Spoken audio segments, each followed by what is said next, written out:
Today we're looking at a Rheem 406A, Rheem, Ray Pack, depending on what it says. It's basically the same heater.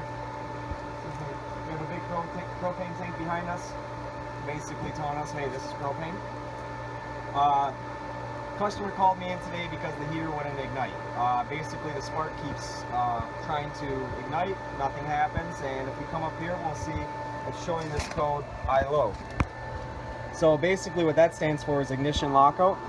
So if I turn it off and I turn it back on, we'll see it'll go through it boots up, and then it'll go through its process of showing what the water temperature is at, and then we'll see SPK for spark and CFH for call for heat. So it's trying to turn itself on, but after it does this long enough, it's just gonna fault out to an ILO code. And on this particular model, if we look over here, we have our code references right here, and ILO stands for ignition lockout. Basically what happened was the heater tried to light, couldn't do it, so it shut itself down. So if we look down here, ignition lockout can be due to quite a few things, but sometimes it's your gas valve gets stuck up. If this valve is stuck, then there's no serviceable parts inside of it, so you need to replace it. You can get blockages in the pilot tubes. Kind of rare on this model, more of a standing pilot type. You will get spider eggs and webs in there, and they can actually block up pretty well. We have our ground. We just want to make sure everything's connected.